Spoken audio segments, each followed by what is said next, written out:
Hey, Matt, I hear a little humming sound. Do you Me hear too. that? And I Amy do hears it too. as well. I'm not hearing it. Let me see if I could adjust something here. Maybe make that go away. There it is. I hear Oh, the it's humming. really, yeah, it's really Yeah, loud. yeah, I hear it also. So when I press mute, it comes through. Yes. All right. So let me.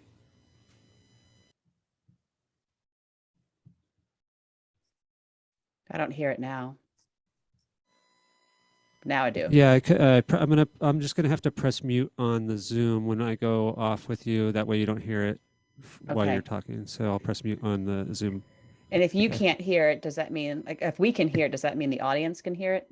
Mm. Yeah. So if you're hearing it right now, that means your Facebook is hearing it. Okay. Ah, But when I mute on Zoom, it'll go away so that during the show you won't have that going on. Okay, great. Thank you. All right. Lynsie, I've been dying to know your little tiny door behind you. Every time I see it, I want to like open it Wait. and Oh, I don't know what's in there. I'm not opening it. that's hilarious. I'd be like, what is in there? Secret door. Treasure. We can't open it because there's a chair there. So I don't think there's anything in there. Uh, But now I have to All right. make up We're a gonna get story. started. All right. Have a great Okay. show. Thank you.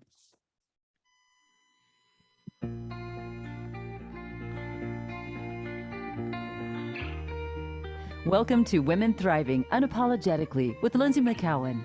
Over the next hour, you will hear raw, honest, and inspiring conversation between Lynsie and her guests, discussing how to thrive, live joyfully, and abundantly in spite of life's challenges.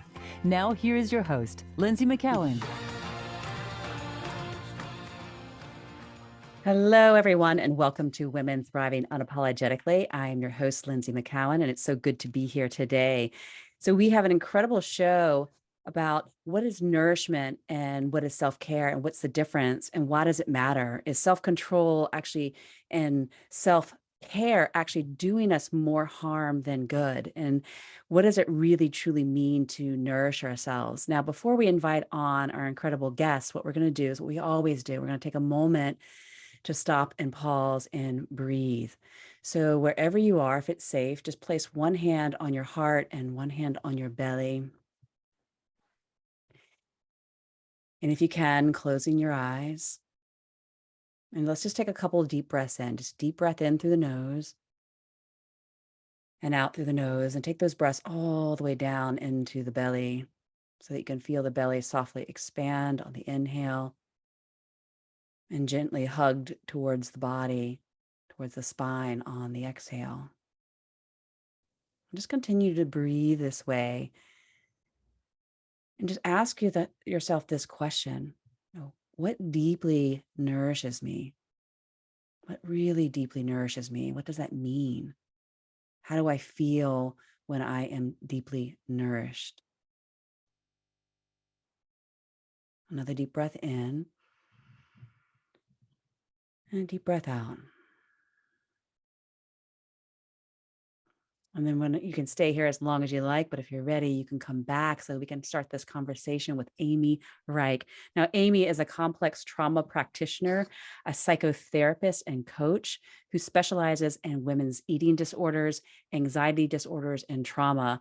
And through her years of work, she's noticed that we are disconnected from true nourishment. And instead, we're getting addicted to self-care, self-control, and which inevitably leads to emptiness, dissatisfaction, and ultimately shame. And so we want to have this conversation so we're not neglecting ourselves and possibly becoming addicted to self-control and self-care.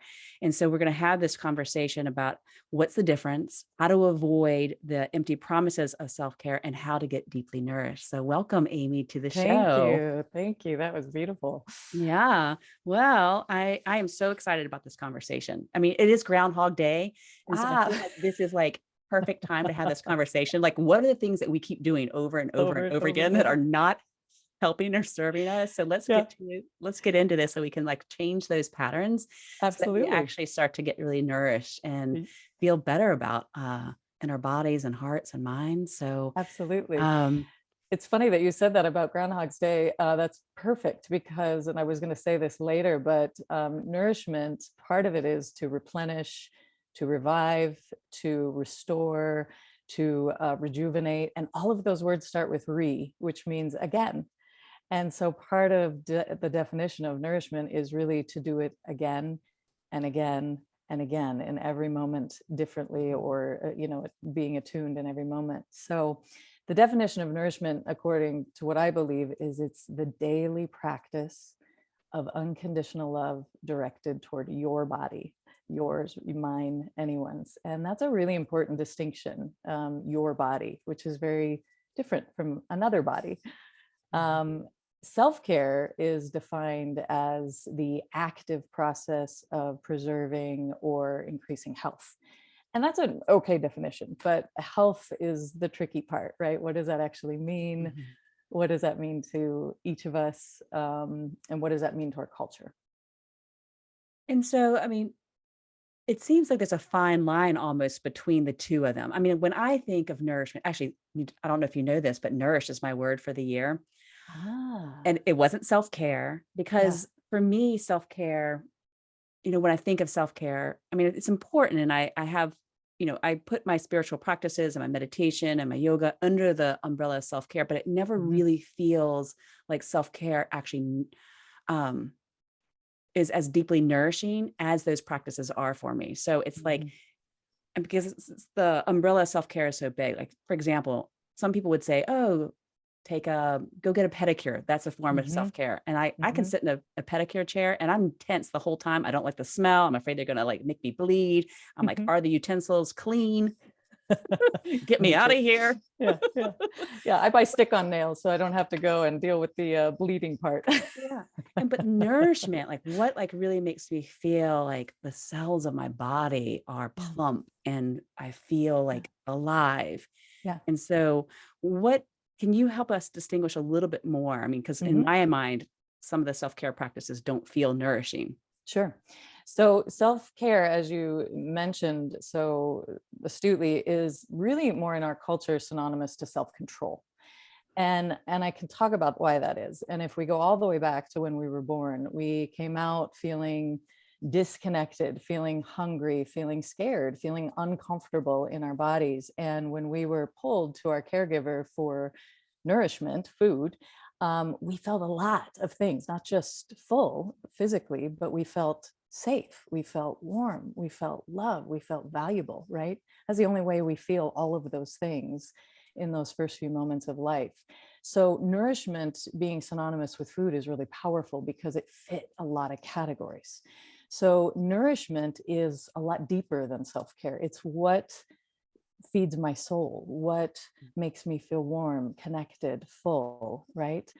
Self-care has become more about do this, not that, eat this, not that, exercise this amount, sleep this amount. And it's the American culture that we're following. And the reason we do that is because some of us, when we were little, we'd have these nourishing cravings, we'd have these hungers, right? And parents can't attend to all of that, right? And so a baby instinctively and evolutionarily will match its need to the level the environment can support, which is really powerful for survival. If the baby intuitively senses that the environment can't support its needs, it will decrease its needs or its cries to match the environment. So we fit ourselves to the shape of the environment.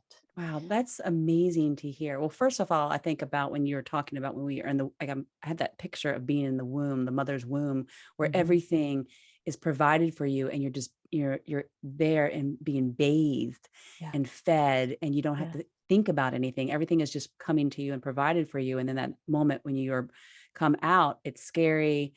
And it's very unfamiliar, but if you're fortunate enough to be taken into the bosom of your mother, then immediately you feel fed and nourished again. Exactly. So we get that it's interesting how we have that fear and that scarcity as soon as we're born, but immediately. And then then we have the nourishment and the love in those just seconds apart from one another. Exactly. And we're dependent on that when we're born. The difference is now we have agency, right? We didn't when we were little. And where it can split is that when we're little, if our environment can't support us, and that can be for anything, that doesn't mean trauma per se. It could mean a single parent, two working parents, illness in the family. What happens is we start to have these feelings or these hungers that can't be met, or they're met with the wrong thing for our body, which is we'll be fed when we really wanted comfort, or we needed our diaper changed, or we were angry and our parent didn't know how to handle anger. And so don't be angry, here, go do this. And so we grow up believing that our needs, our desires, our hungers, our feelings are not valid. And so it creates a mistrust. So now we grow up and we're adults and we have this mistrust Mistrust ourselves. in ourselves. Yeah. I can't trust my own needs, my own desires. And so we look to the culture, to the outside of ourselves to try and meet our needs. And that's when a split happens. And that's really important because we try to control ourselves, which is an interesting statement. Like, who are we? Who's controlling who, right? We are one being, and yet we split into a good and a bad, right? I'm either controlled and following rules, or I'm craving and I'm gluttonous and I'm out of control and bad or wrong or needy, too much, right? And that's an important distinction because that's what creates pain. And when we have pain, we don't want to feel pain, so we go into compulsion, and that's when we go into binging on anything, right? Sleep, binging on TV, binging on food, and then we flip back and forth. I'm going to get myself back under control and do these things. Or we flip back to, well, that feels too rigid and doesn't feel nourishing, so I'm going to flip back and go into a binge, and then I feel guilty and shame, and so now I have to get myself back under control, and we just go back and forth. Back and forth. So we can take a moment here to maybe define compulsion. Like, what does that really mean? Like, yeah. So where control is to control the self, compulsion is to react. So if I'm feeling pain and I can't sit with it and attend to it, respond to it, I'm going to react, and I'm going to react with whatever feels better or more numbed out in the moment, right? So I'm going to do something different, which works. That's why addiction works in the moment. It's a good strategy in the moment. The problem is when the behavior ends, the pain or the emptiness is still there. and compulsion feels like, you almost don't have control. Like, right? It's out of control. It's just like this feeling like, oh, there's a part of your brain that, and this is my experience, that, oh, I know that I shouldn't be going back to the refrigerator to grab yet some more food, but my logical mind can't get me to stop from doing that when I'm feeling the sense of emptiness, or I feel a little bit out of control in my life. And it feels like, oh, maybe this is me creating some sort of control, even though it's dysfunctional. Does that make sense? Yeah. And the disconnect again comes from the inability to sit with ourselves, right? So if we sit and ask, what's coming up? What am I hungry for? And hungry can be physically hungry or emotionally hungry, any kind of hunger. We can hunger for connection, desire, sensuality, rest. But it happens when we start to judge it. That even if we're emotionally hungry, let's take that as an example. Like, I'm hungry, I'm really wanting ice cream. Awesome. What happens is we judge it. Ice cream, that must be bad. I shouldn't want that. I should want a salad or a sandwich or whatever, or I should want to go for a walk right now. Why do I want to curl up in bed with ice cream? And so the judging and the splitting is the problem. Not that doing one or the other thing is good or bad. There is no good or bad, right? There's only what's right for your body in the moment. And that's tricky, right? To know what's right for your body in a moment. Yeah, because you really have to have a lot of self-knowing, self-understanding, understanding what your patterns are and what your tendencies are when you get stressed or fearful. Exactly. Or overwhelmed, and knowing like, okay, because we want to have self-compassion and be like, oh, maybe this is what my body needs right now, but, or does it really need that? Or is that just the trigger or the habit?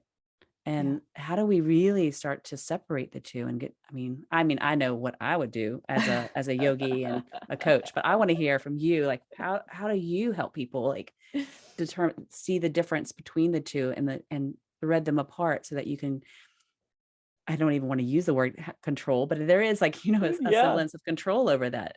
Yeah, absolutely. Well, because the moment, like you said, let's say take a moment of stress. What we need under a moment of stress or grief is different than what we need when we're feeling joy or peace. The problem is our brain wants a one trick pony. It wants to do the same thing, and that's easier than doing something different, right? So if Mhm. we're in a moment of stress, we're like, oh, I want this, I'm desiring this, and then our brain goes, no, no, no, you should want this. Culture says this is what you do in a moment of stress. Like you said, some people, yoga or pedicures, manicures don't do it, but we think we should want something different than what we want, and that's where the problem begins. So if we come back to what's happening, what am I hungry for, what am I restricting, what am I resisting, and then be attuned and accepting. You're really sad, and I accept that. And when I'm sad, I want this. And if we can do that, then we can be responsive instead of controlling or reacting. Right? Responsive is, yeah, ice cream and a cozy blanket sounds wonderful. But if I'm okay with that, I'll eat it very mindfully. I'll enjoy the fact that I want the ice cream and it feels really soothing in my belly and it's cold and I have this warm blanket and I have a moment of that. And then I have a moment of, now I want to get up and do this other thing. If I'm judging it, if I'm outside of myself going, ice cream is bad and wrong, then I'm split into, I shouldn't do it and I want it, so I'm going to do it, but I'm going to just keep doing it all the way until 30 gallons of ice cream later, right? Or whatever the number is. It doesn't matter, right? It feels like there's a difference between using it to almost numb out, and Yes. the other one is just being fully aware. And with the awareness, like, okay, I'm going to allow myself to have this because I am aligned and attuned to what my body needs. And even though it's ice cream and there's some judgments that can come up around that, I know that there's only a part of me that's judging, but the other part of me that really needs this, I'm going to honor. And Mhm. and because I'm honoring that part of myself, I can actually enjoy the moment. Mhm. And and if you're really fully present to it, what I'm feeling is that there will be more fulfillment, and therefore you won't overindulge or over consume whatever you're Sure. over consuming. Am I getting this accurate? This is how it feels in my body. Absolutely. But it's interesting because you said the word allow. And we do that because we're very programmed in this culture to think about what's good and what's bad, what's healthy, what's not healthy, what's allowed and what's not allowed. Mhm. And so the relationship of nourishment is to continually try to break that down. Mhm. What's healthy for me, and only in this moment. Richard Bach, for example, used to get pie every single day. He would go and get pie every single day. And he's touted as, someone very spiritually evolved and healthy, and people were questioning that. And he said, the way in which I go, the joy and the ritual and what my body wants and needs every day is pie. Therefore, I am digesting that and integrating that with complete joy. And that's what my body wants. If we force ourselves to do it, eat a salad every day, now we have negative energy because that's not what we want. Now, salads and pie, neither one, I'm not saying either one is good or bad. I'm saying trusting what your body wants and needs, and that it will need something different on a different day. And that if I wake up tomorrow and I don't want pie and I want, you know, salad, then that's okay too, right? It's the trust. It's the Mhm. trust in the integration. Healthy is whole, not bifurcated. Healthy is whole. Mhm. It's that I can feel sad and happy in a day, and that's okay. I Yeah. can want this and that, and that's okay. And I love that piece. Like, it's trusting yourself. Yeah. And I think, especially in our culture, we are really just trained, like from birth on, that we Hmm. have to give our trust away to someone else. Yes. And then just learning how to surrender and trust into our own intuition, um, our own needs, and then Yep. being able to give ourselves those things and not look for someone else to give them to us Yes. is really nourishing. And then I would feel much more fulfilled if I did that on a daily basis, moment by moment. Like you said, it's not like, what is healthy for my day? I'm not going to plan out everything in my day. I mean, I can Right. do that, but in that moment, is that like, I plan to have a salad for lunch, but is But I that don't really, feel like it. I don't feel like it. What do I really feel like? Yeah. Yeah. And the last thing I'll say is that culturally, and this is just an influence, this isn't a fact, it's an influence, that in America, our cultural values are a little bit more around success. They're success driven, they're youth and beauty oriented, they're health, fanatic. We're, success being financial and follow your passion. Other cultures, for example, like Italy, it's about art, it's about connectedness, it's about the desire for food and a slow pace. We're a very fast pace. Finland, the happiest country in the world, it's about grittiness. It's about being okay to not be okay, and being in nature, even though nature is dark and cold 200 days out of the year. So you can see that if we look on a cultural paradigm, what is healthy or what is well-being is defined differently. So we have no truth, but we do have a paradigm that we're living under in this culture, that we're either fitting our shape to, or we're going not against, but we're not trying to fit ourselves to that shape to be accepted, right? Yeah. And so, I mean, do they, if you think about wherever you're living, whether it's Italy or Finland or the United States, everyone is trying to fit themselves into the paradigm in which they've grown up Which is in. exactly where we started with parenting, right? Yeah. So now we're all the way back to where we were when we were little, because we will forsake authenticity for attachment. So when we're little, we need to be attached more than we need to be authentic. And so if we need something and our parent says, no, you're not sad, no, you're not hungry, or no, you can't have that. And I'm not going to get into, the details of parenting around that, but it is to say that we will forsake our own sense of self for the attachment of the other, so we can feel connected and loved.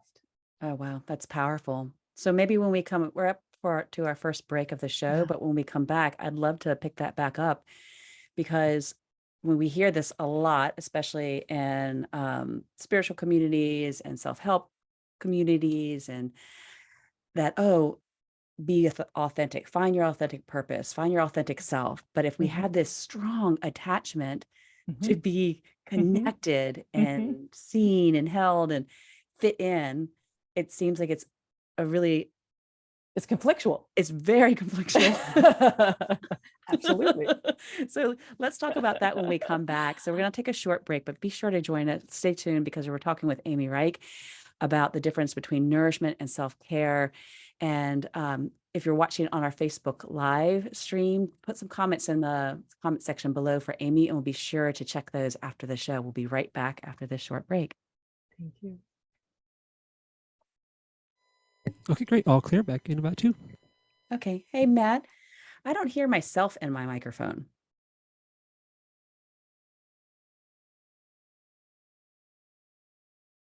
I think I missed him. Or him. You don't hear Matt either. Maybe he can't. Matt, can you hear me? Yeah, I could hear you. I thought you heard me. I let you know we're clear. We're Oh, back no, in about 2. I was saying I just can't hear myself in my headset. Oh, yeah, I didn't hear that. Okay. Yeah, that I don't know. Okay. What you could do for that. So, It's okay. I mean, I don't need to hear myself, but It'd be nice. I'm just making sure that, because I can't hear myself, I was a little worried, like, can everybody else hear me? Or just, right. yeah, because if I can't hear myself, does that, it's like when the tree falls in the woods, does anyone hear it? Anyone hear it? Yeah. Okay, thanks, Matt. How you feeling, Amy? Good. Is it, I got so excited and listened to your questions, and we were sort of all over the place. So I don't know how that felt to you. Yeah, I would like to bring it in a little bit. There's so many things I would like to flesh out a little bit more. Definitely the attachment versus the authenticity, Yep. as well as, start there. and even like, and I think that we can come back maybe to how I really wanted to, we went over it kind of fast, but just really emphasize that if the environment cannot support, the level of nourishment that we need, that we diminish our expectations. And so Yeah. how is that affecting us? Yep. Here, and how can we change that? I mean, are we as women always asking for less because we didn't have what we needed when we were younger? Right. because our society actually teaches us that we don't need as much We as don't we need as much. yeah. Exactly. So I'd love to come back to those two things. Absolutely. Let's do it. Okay. So I'm gonna take a sip of tea. Yeah. And I'll sit here longingly wishing for that. I'll have that Yeah. after. I have to have it. The great thing about doing a Zoom interview is that you can mute yourself if you need to just take a sip of water or you have to cough or Yeah. sneeze. It's great. It Yeah. is great. Okay, we are coming Okay, back. great.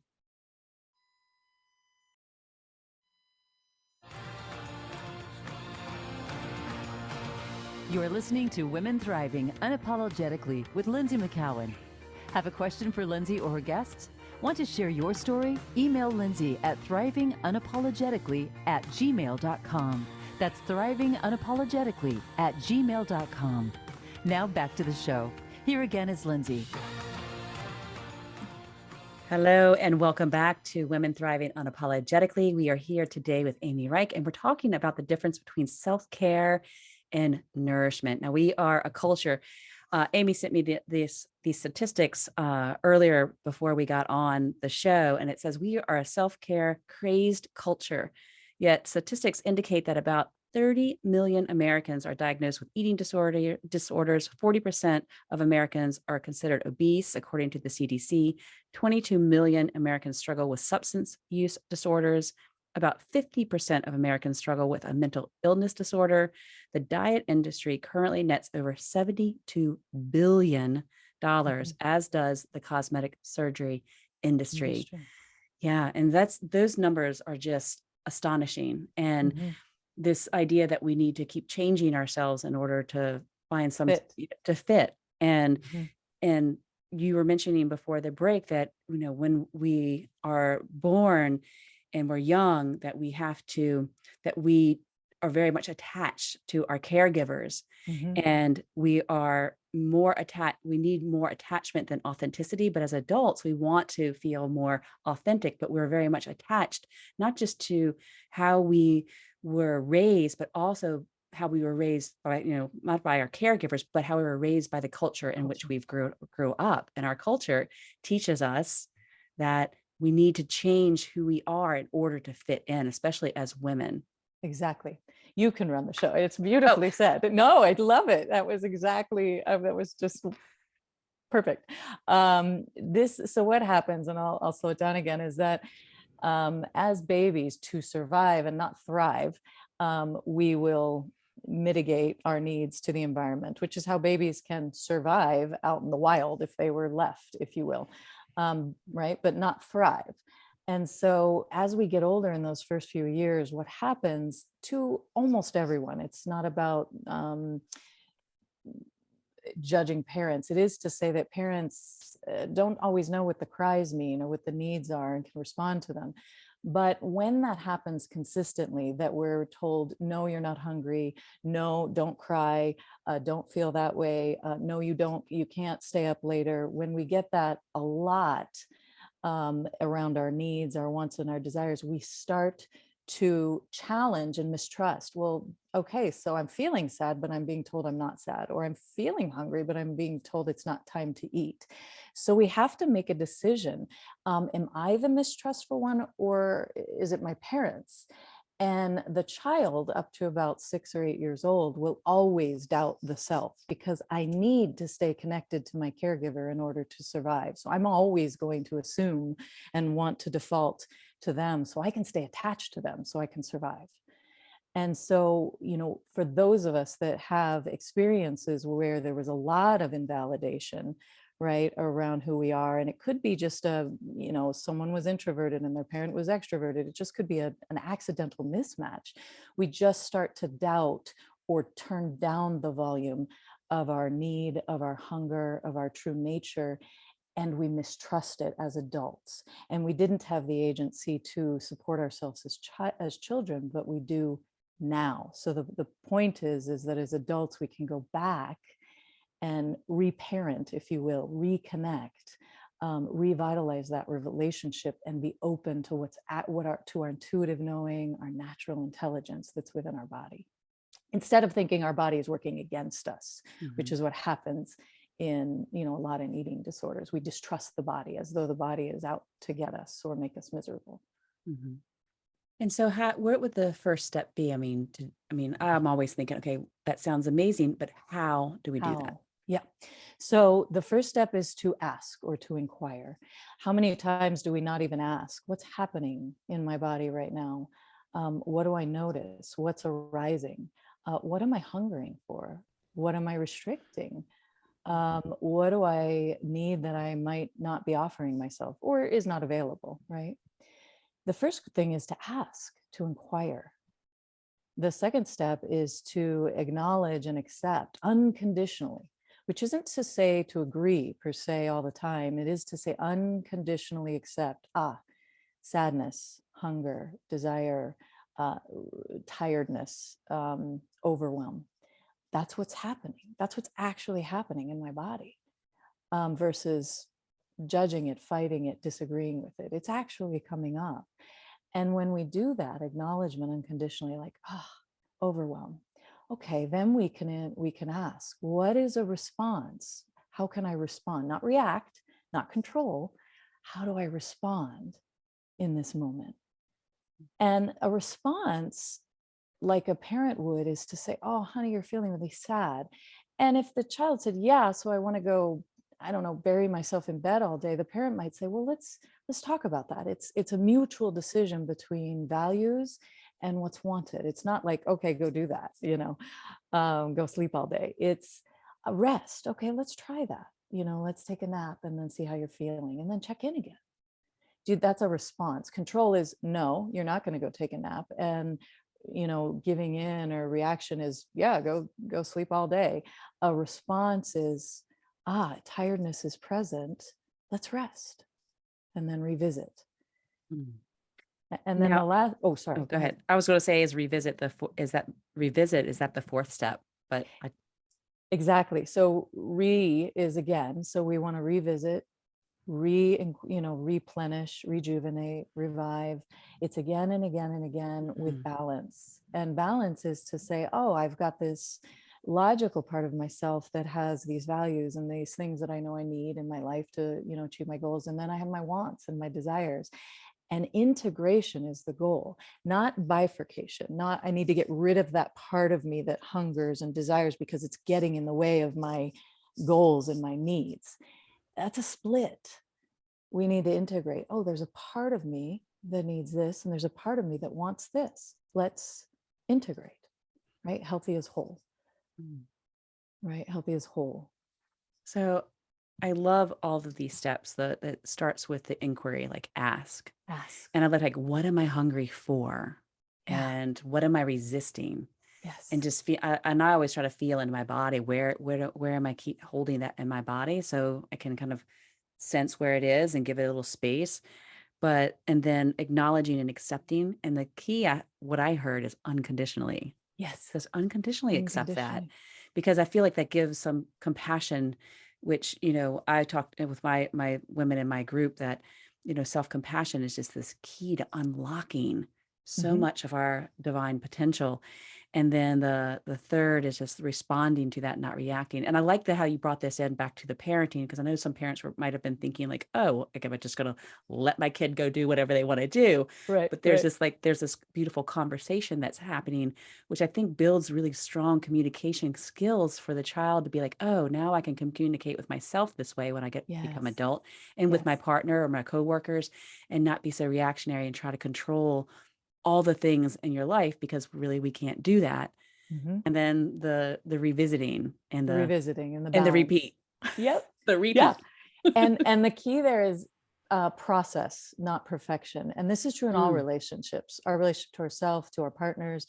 It's all mirroring, which is to say, there's not an end goal of health. I'm going to get to healthy or well-being. It is a process. It's a relationship that is always deepening. It's always evolving, but it's messy, and we're going to make mistakes, and we're going to be, irritated or get it wrong, and then go back and revisit again. Like, you can do it at any time. You can do it ahead of time. You can do it looking back. Oh, that time when I was feeling really tired and instead I made myself get up and go do this, that didn't feel very good to my body.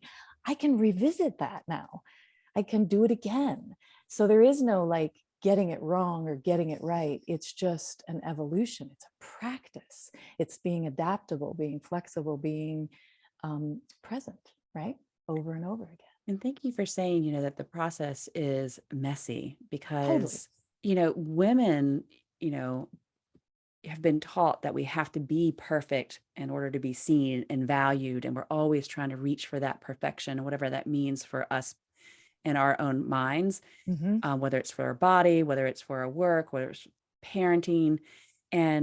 But it's all of it's just, our bodies are messy. I mean, we have, we bleed every month. Menopause, like perimenopause is messy. All of it is messy, and our emotions can feel messy.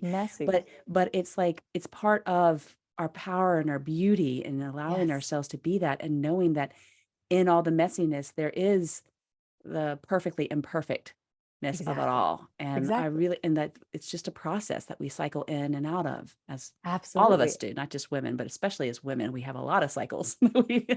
Right. And it's healthy as whole again. Right. And it's not just the pretty parts or the strong parts. It's also the tender parts, the weak parts, the messy parts. Healthy is very whole. And to your you said something and I lost it, but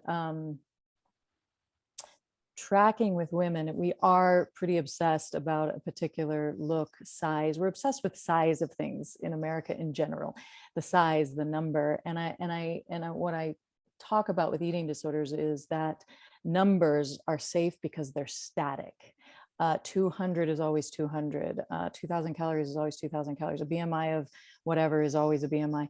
But emotions and needs and us, we are evolving. We're not static. We're flexible. We're always changing and moving. And that can be really scary for people when we don't trust ourselves, right? Because if we're always changing, how do we get to a static definition of what I need or what's healthy for me? And there is none. And that's what can be so scary, right? And that's why the relationship is so important, because it means adaptability means I can be with myself and trust myself in this moment.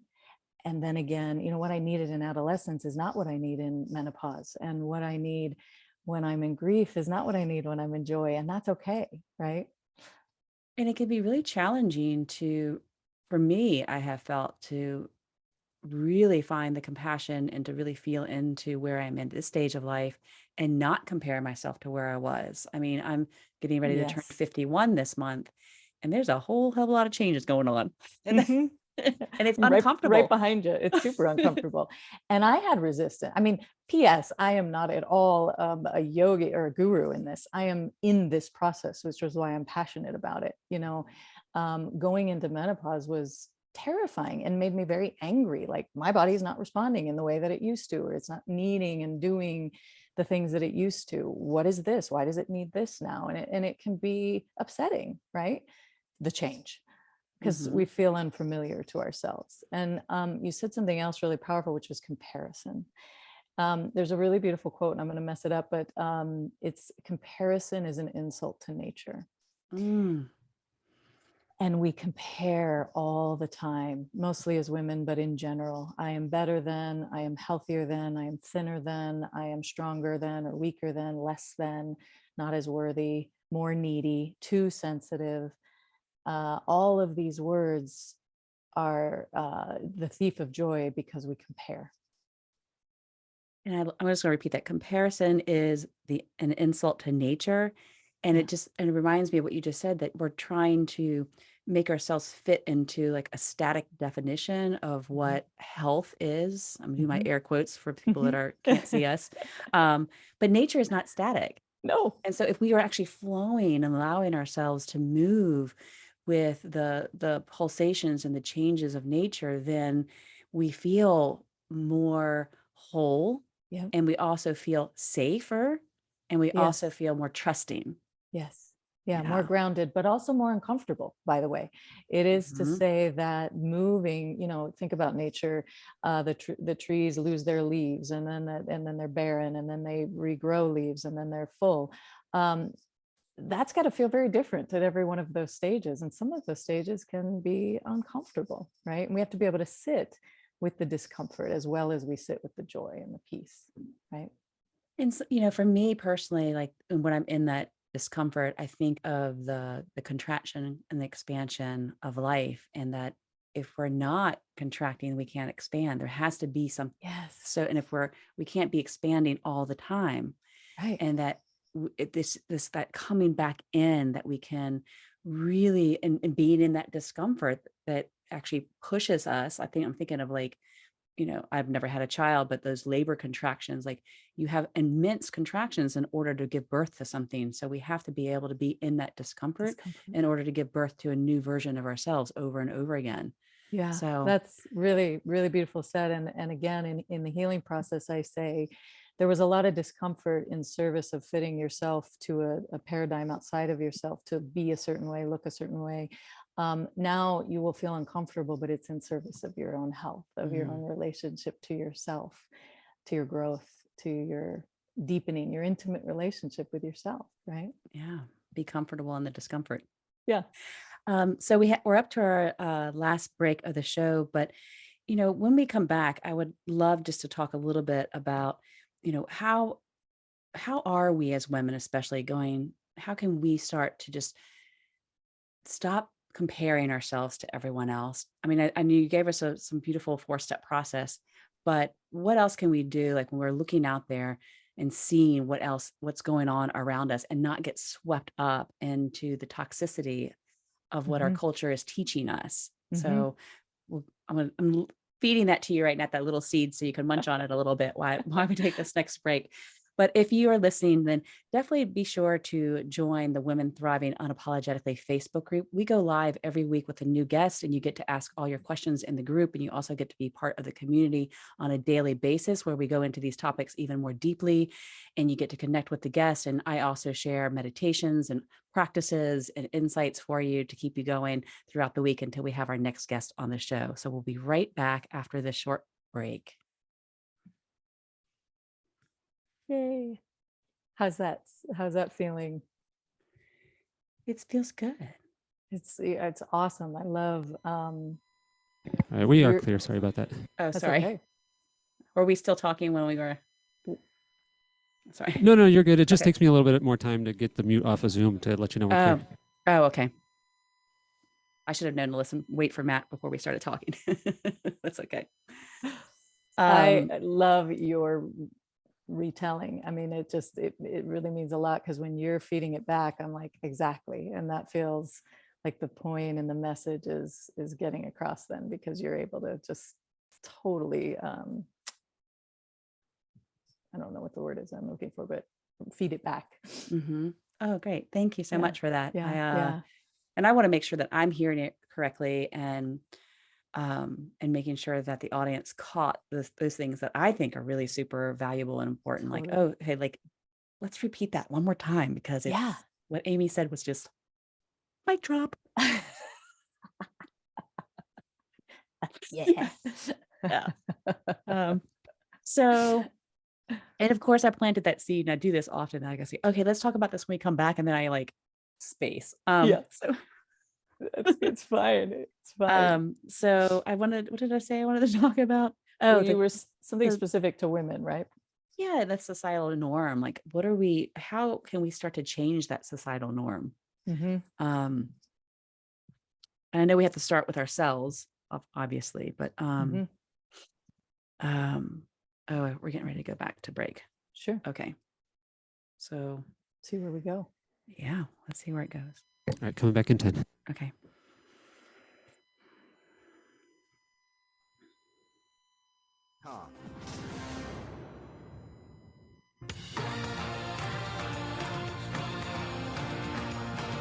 You are listening to Women Thriving Unapologetically with Lynsie McKeown. Have a question for Lynsie or her guests? Want to share your story? Email Lynsie at thrivingunapologetically@gmail.com. That's thrivingunapologetically@gmail.com. Now back to the show. Here again is Lynsie. Hello and welcome back, everyone. This is Lynsie McKeown, and you're listening to Women Thriving Unapologetically. And we're talking with Amy Ryk today about the difference between self-nourishment and self-care. And I'd love to come back to talking about how we're constantly comparing ourselves to others in the society, and that how this really leads to feelings of lack and insecurity and even shame, especially body shame for women. And how do we start? I mean, I know we talked about how we start with ourselves with those 4 steps of ask and acknowledge and responding to our needs, as well as the rinse, repeat, and reflect. There's so many, we can go There's so on many and on, like, rewords. I know. or like replenish, rejuvenate, revisit, Restore. restore. But like, how do we as women really start to change? And we can start with ourselves, but then what else can we do to really start to shift this paradigm? Because I really do feel like there's a shift right now. I mean, I feel like we're almost at a crisis point, which we kind of need to be in order for change to happen. But Sure. what would you suggest? Yeah. Well, so let me start by giving kind of an example. I had a client, a lovely woman who grew up, and again, I'm going to be really clear that none of this is about right or wrong, good or bad. It's just getting back to balance. And when it gets out of balance, that's the unhealth for someone. So I want to be really clear about that. So this particular client grew up in a family that was very active, medical professionals. And this particular human came out very creative, loving sweets and the sensual and the creative arts. And it was just different from her family of origin. She got to a place of having disordered eating because she was trying to fit the shape of the family system. And her journey back was to take the cues from those cravings, from those unmet needs, as information of, there's something I'm not integrating. It isn't to say that I am someone who wants to binge on this or do this. It is to say I want to integrate my desires and not treat them as bad or wrong, or disgusting or out of control or gluttonous. It's to say my body is trying, my soul, is trying to tell me there's something I'm missing. And so the first thing is to just challenge when we grow up to a prescribed set of things that we do, just to be curious. Do I like going to the gym, or actually do I love hiking or moving through yoga or dance?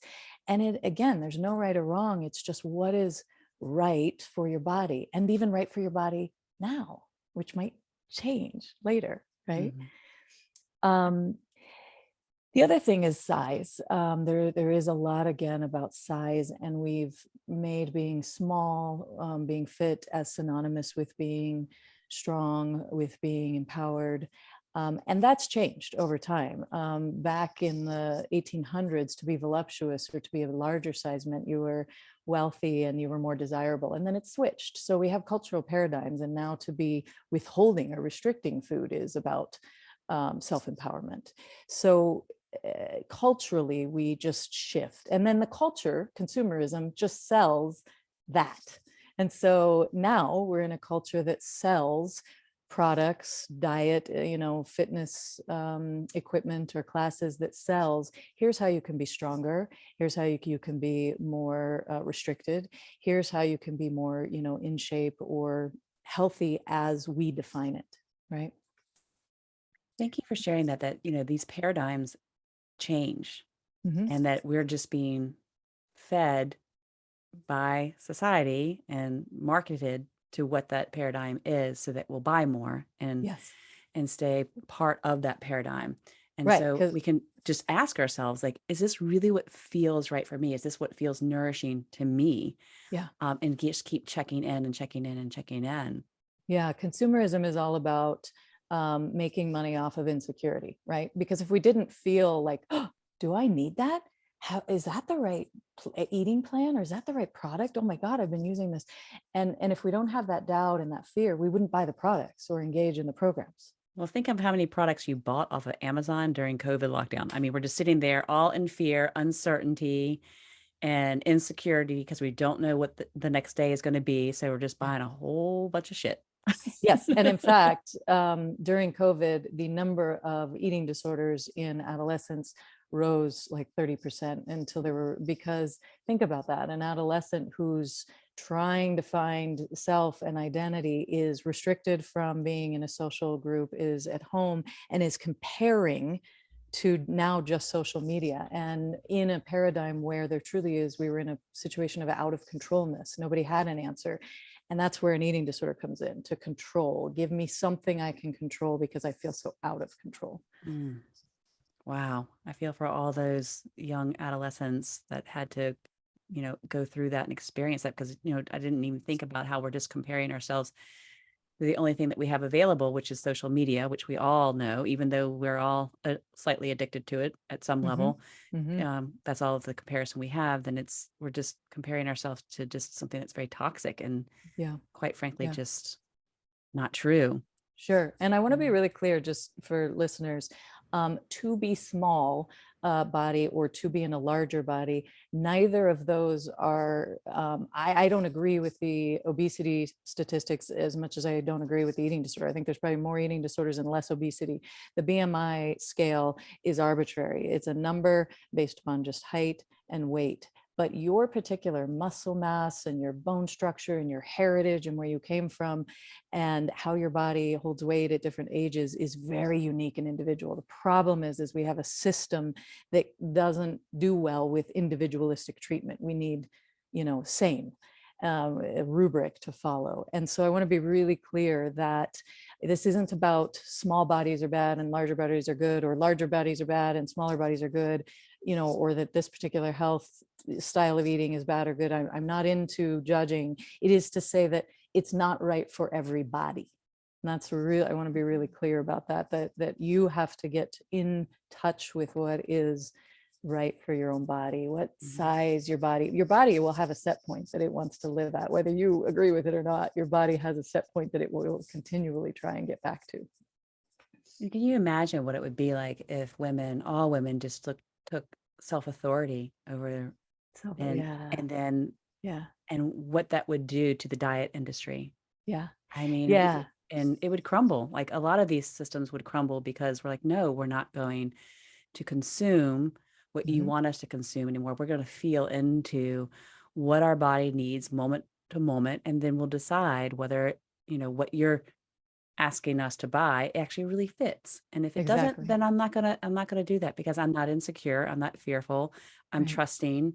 And I am, really self-honoring myself. Yeah. And it reminded me of Brene Brown said that a lot of us want to fit in, but to fit in means we need to be the same. That's what fitting in is. We need to all be similar. Belonging is being who we are and still connected. And that's something I think we still struggle with in this society, is belonging. I can be me, which is different than you, and we still can be connected. And we're dealing with that, and I won't get into it, but politically, right? If I'm not this and you're that, we can't connect because I don't believe what you believe. And belonging is, you can believe that, I can believe this, and now how do we connect? How do we? And it starts at such a young age, because we're like, oh, we're so, there's kids out there that kids can be pretty harsh. Like, okay, you don't look like me, you don't fit in, you don't belong, so you're not going to belong to our group. And so it starts at a very young age. So as adults, we have to really make sure that we're, questioning what we're teaching others, but also how we're treating ourselves. And I love, I think when we talked before the show, you mentioned, like, when you sit with clients, you're like, okay, show me the part of yourself that is the hardest to love, and then we'll start there. Yes. And I think that's a beautiful, like, what is the hardest part of you that's, it's so difficult to love, and let's go there. Yeah, it is the most humble, honoring work that I do, because I get to see a whole person. I get to see their vulnerable bits and their scared bits and their ugly bits, and we work together to try and integrate that so they can feel connection to all of those parts, which is expansive, right? Now you're an interesting whole human, right? Yeah. And if you could love the part that's the hardest to love, just think of how much easier it's going to love all the other parts. Yeah. And So I would love, just for the listeners, there's so many pieces that I want everyone to take away, but just think about that part of you that's the hardest to love. And can you Start there. start there and give that part of you some really deep, yummy nourishment? Yeah. And Yeah. so how can people reach out to you and connect with you if they want to actually work on loving that hard part of themselves? Yeah, yeah. Well, I have a coaching practice that I work with women broadly, mostly. And they can visit my website, amyryk.co, and that's how to find me. Super easy. I love it. Super easy. Yeah. Yeah. It's Yeah. not complicated with the 5 different social media I'm pretty old sites, school. which I love. It's just, yeah. So also you have a book that you're writing. Do you want to tell Mhm. us just a little bit about that so we can get Sure. excited and wait and start looking for it when it's ready to? Yeah, of course. Yeah, I am excited now because I struggled with an eating disorder 25 years ago and then have been working with eating disorders for over 15 years. So long history of this journey of this entire topic, what it is to really truly be nourished, to be connected and integrated into yourself and whole. And so it's just a culmination, honestly, of a lot of pieces of things and moments, information, practices that are really deeply creative and really deeply accessible for women as they're struggling with either disordered eating or eating disorder specifically, or just relationship to their body and to themselves. So Mm. yeah, it's very exciting. Yeah. Yes. So when it comes out, you're going to have to come back on the show and we'll talk more Right. about the book, because I'm sure it's going to be Absolutely. packed full of so much, this show has been amazing. So I'm sure the book is going to be amazing, Thank and you. we'll want to definitely dive into that. So thank you so much, Amy, for being here. It's been such a pleasure. And for those of you that are listening, be sure to go to Amy's website, amyryk.co, and check her out. And just, she's incredible, as you have been able to hear here on the short hour with us. So we're here every single week at 10 a.m. Eastern Standard Time on the Voice America Empowerment Channel. And so definitely tune in for next week, because it's going to be me doing a solo show where I'm going to be sharing. Ooh. I know, I'm a little scared, because I'm going to be sharing some of the events that led up to my TEDx talk and some of the behind what happened. Like the talk was very personal, and I'm going to share a little bit more about that story, because I only had 18 minutes in the TED talk. So I'm going to go give you a whole hour of what I went through and how I got to the point where I was in that talk. So it's going to be a great show, and we'll see you here next week. And thank you again, Amy. Thank you We'll so see you much. next time. Much love, everyone.